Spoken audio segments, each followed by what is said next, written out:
Hello, Kala. It's Monday. This is a little thing I wrote at the very beginning of the year from the point of view of a character of mine named Scarlet. The moment when I was first alone at my room in the farm. It was terrifying in a way. There I was, sitting on a bed completely alone. I knew Ash a little bit, but only a little, and her the only one. I think knowing people is one of those things we take for granted. Familiarity is a comfort, at least for me, but you lose yourself in it. You forget it's there until suddenly a whole life you've built up so far is thrust away and you stand alone. Honestly, I didn't know what to do with myself. It was a small room, and the black IKEA bunk bed took up a solid chunk of space. There was a desk in front of the window, empty but for a wrinkled green notebook and a small stack of books I hadn't read. Wood floors, which was nice. I've always liked wood. It's comforting, like many, but not all, living things. And then the tears just hit me, and out of nowhere I was crying. Completely silent, my face a wet, snotty mess. I was supposed to go back downstairs soon for dinner, which gave me a problem. I would not be seen crying by these people. That was not the first impression I wanted to leave. No. Maybe I could hide under my covers. Or something. Maybe if I picked up one of those unknown books, it would make me feel better. Maybe. I didn't have to wait to figure it out because someone knocked on my door. For about 5 minutes I stood there silently, and then, petrified, I pulled it open.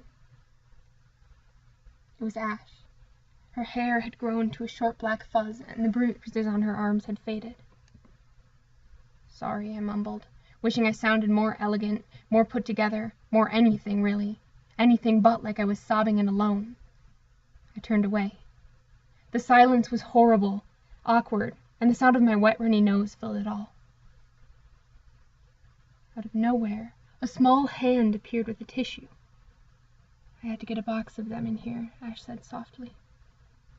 I smiled, one of those fake upset smiles that's really more of a grimace. She smiled back.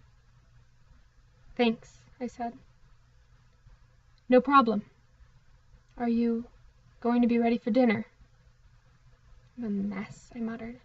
I hate it when people see me cry. I mean, not that. I'm glad you came in here. We're all a mess. There was something sad and deep in Ash's voice that I would have acknowledged had I felt more put together. Come down in 5 minutes, please.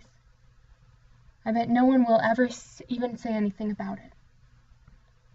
Sure, I whispered, still not looking at her. I heard her footsteps, and then the door opened and closed. I was, once again, alone. For 5 minutes I sat in the desk chair, staring out at the mown green field and the wide old trees, willing the tears to stop. When the blocky red letters on the digital clock told me 5 minutes had passed, I went downstairs. The table was set, and even then, I thought it smelled delectable. So that's something I wrote at the very beginning of the year, when I first came here, because there was this sense of like, okay, so I'm living this life, and then all of a sudden I'm somewhere completely different, and the life and the way I spend my time is all completely different, and what is going on? But on some level I express myself much better from the point of view of a fictional character than from my own, and this is, in this story, something that happens, so it just kind of fit together, and this is what I wrote. Kala, I will see you on Thursday.